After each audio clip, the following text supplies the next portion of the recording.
De Heer zal bij u zijn. Lezing uit het heilige evangelie van onze Heer Jezus Christus volgens Matthäus. Loof zij u Christus. Toen Jezus te Bethlehem in Juda geboren was, ten tijde van koning Herodes, kwamen er te Jeruzalem wijzen uit het oosten en vroegen: waar is de pasgeboren koning der Joden? Want we hebben zijn ster in het oosten gezien en zijn gekomen om hem onze hulde te brengen. Toen koning Herodes dit hoorde, werd hij verontrust en heel Jeruzalem met hem. Hij riep alle hogepriesters en schriftgeleerden van het volk bijeen en legde hen de vraag voor waar de Christus moest geboren worden. Zij antwoordden hem: te Bethlehem in Juda. Zo immers staat er geschreven bij de profeet: en gij Bethlehem, landstreek van Juda, gij zijt volstrekt niet de geringste onder de leiders van Juda. Want uit u zal een leidsman tevoorschijn treden, die herder zal zijn over mijn volk Israël.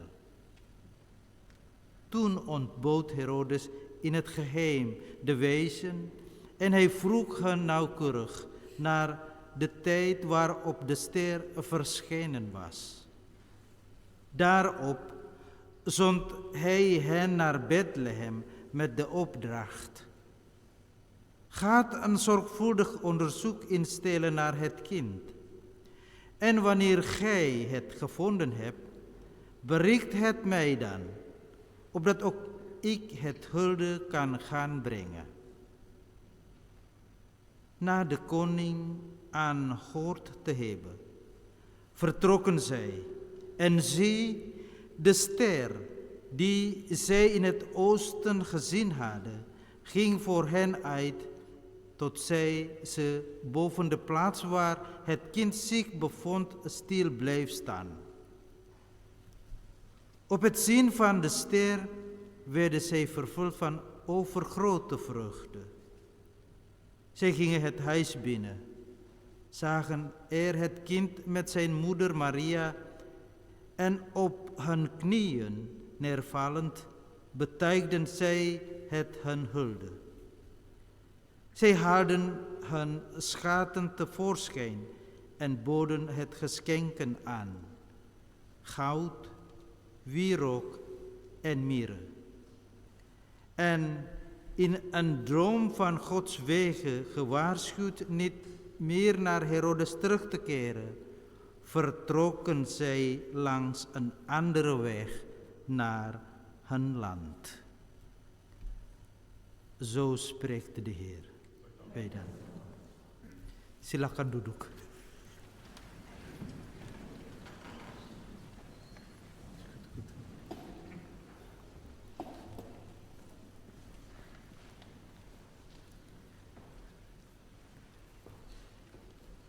Demi anak-anak kita, maka hari ini kita sedikitnya berbahasa Belanda.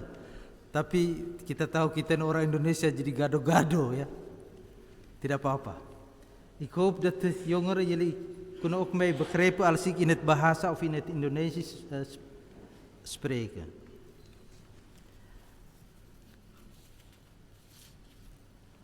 Wat is de boodschap voor ieder van ons in deze viering, de viering van de openbaring van de Heer?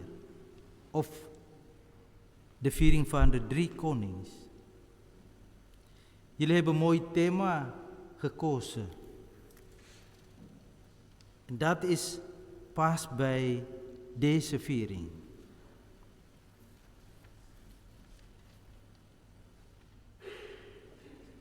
De star that guides us. De ster die ons leidt. Dat is het thema. De magiërs of de wijzen of de drie koning, ze wisten, net als de herders, hoe ze de hemel moesten lezen. Ze keken op uit hun eigen wereld en keken naar boven. En zij zagen een ster. Luar biasa bahwa 3 orang Majus, 3 raja dari timur, mereka punya dorongan, punya intuisi dari dalam, dari hati mereka yang luar biasa seperti para gembala ketika Yesus lahir. Karena itu mereka memandang ke langit, melihat ke atas. Dan apa yang mereka lihat? Wat hadden ze gezien? De ster, bintang yang luar biasa.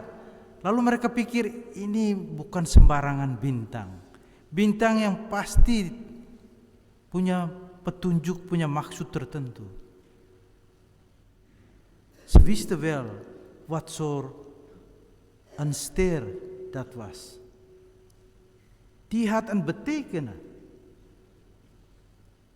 Maar het belangrijk is dat hun hart waren zo open voor de Heer.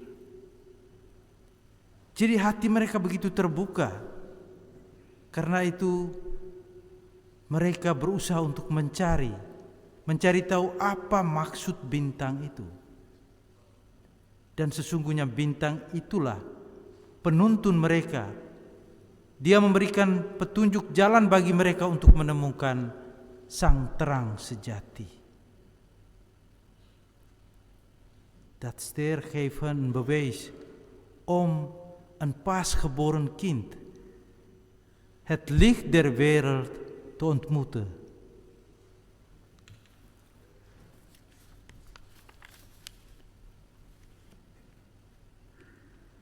En die ster is het evangelie, de blijde boodschap, het woord van de Heer. Zoals de psalm zegt, uw woord is een lamp voor mijn voeten. En dat licht leidt ons naar het kind. Als we niet naar het evangelie luisteren, het niet lezen en niet proberen het in praktijk te brengen, kunnen we Jezus niet ontmoeten. Dus bintang itu tidak lain tidak bukan adalah kabar gembira, warta sukacita yang memberitakan tentang kabar gembira. Tuhan ada, Tuhan hadir. Sebagaimana dalam Mazmur 119, firman-Mu adalah terang bagi kakiku, bagi langkahku.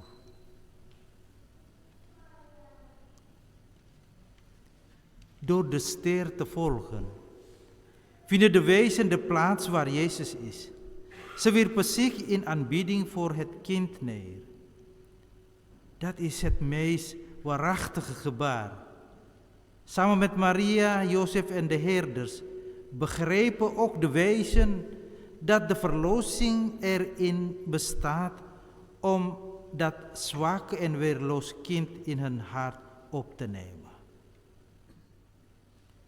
Jadi ternyata betul bahwa bintang itu menuntun mereka, 3 orang bijaksana, untuk menemukan bayi yang lahir pembawa terang dan damai. Dan mereka menemukan bayi itu bersama ibunya dan Yosef serta para gembala.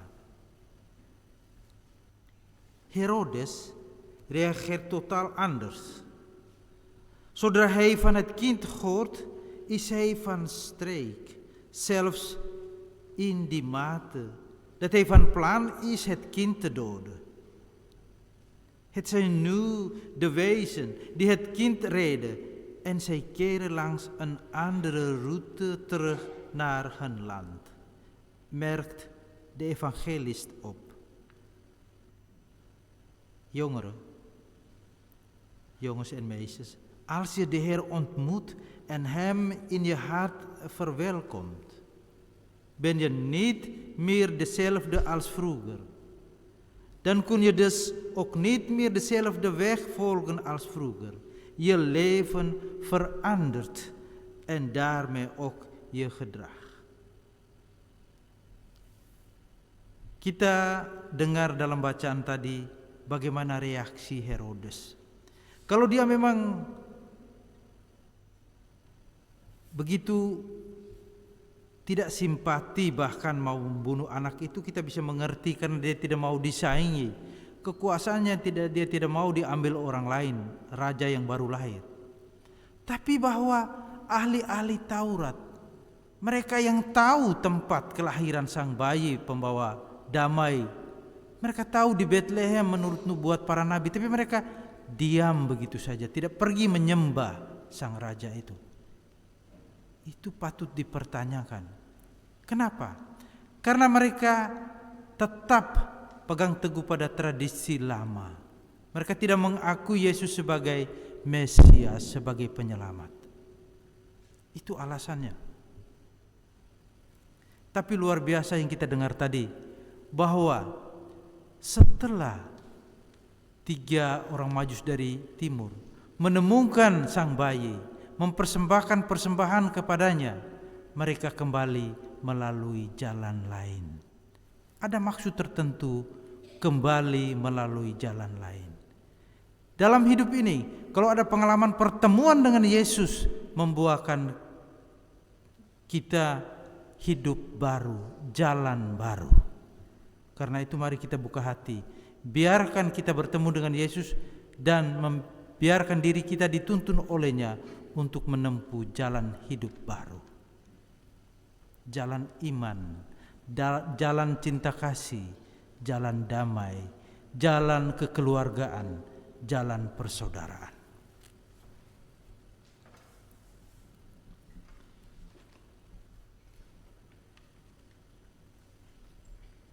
Ik wil mijn kort overweging beëindigen met een kort verhaal. Saya mau mengakhiri renungan singkat ini dengan satu cerita pendek. Mungkin saudara-saudariku telah mendengarkan atau membaca. Er is een verhaal, misschien hebben jullie dat verhaal gehoord. Al heel lang vertelt men in Bethlehem over een 4e koning. Dus niet alleen 3, maar 4. Net als de 3 anderen wilde hij ook de pasgeboren koning bezoeken. Jadi dikisahkan di Bethlehem bukan cuma 3 raja, tapi ada 4 raja. Dan raja yang keempat itu juga mau pergi menyembah Yesus, menyembah anak yang baru dilahirkan di Bethlehem. Maar onderweg deden de 4e koning zoveel arme mensen een beroep op hem, dat hij ook zijn geschenken voor de pasgeborene weggaf. Jadi dalam perjalanannya, raja yang keempat ini yang telah membawakan juga persembahannya, dia bagi-bagikan itu kepada orang-orang lain dalam perjalanan. Dia ketemukan begitu banyak orang yang miskin, banyak orang-orang susah, maka dia tergerak hatinya untuk memberikan persembahan yang sebetulnya diperuntukkan bagi bayi yang lahir di Bethlehem. Dus onderweg heeft hij zijn geschenken aan de mensen gegeven. Uiteindelijk durfde hij niet meer naar de pasgeboren koning te gaan. Ya karena yang dia punya dia sudah bagi-bagikan ke orang, makanya dia tidak berani lagi untuk pergi ke Bethlehem, pergi ke raja yang baru lahir. Tapi ada dorongan hati, maar er is iets van binnen zijn hart dat hij moest naar de Bethlehem. En dat deed hij. Dia akhirnya mengikuti kata hatinya yang kita yakini sebagai bimbingan Tuhan, bimbingan sang bintang. Dia pergi juga. Dari kejauhan dia melihat, betul, ada sang bayi bersama orang tuanya. Dan Maria melihat dia dari kejauhan yang sedang kebingungan. Bingung dia komat kamit, bagaimana saya bisa dekati sang bayi itu, saya tidak punya apa-apa lagi, bagaimana ini? Van het verte, hij was dichtbij de stal en Maria zag hem. Hij was aan het twijfelen. Wilde ik verder gaan of niet? Want ik heb niets. En dan Maria gaf een gebaar. Kom maar, kom. Jadi Maria beri sein, maju saja, mari dekati ke sini. Mari. Lalu dia pergi. Hij kwam naar Maria toe en zei: Ik wilde het kind bezoeken, maar ik heb niets meer om het te geven. Saya sebetulnya mau mempersembahkan sesuatu kepada sang bayi, tapi sayang sekali saya tidak punya apa-apa lagi. Yang ada pada saya cuma diri saya. Wat ik heb op dit moment is alleen mijzelf, mijn hart.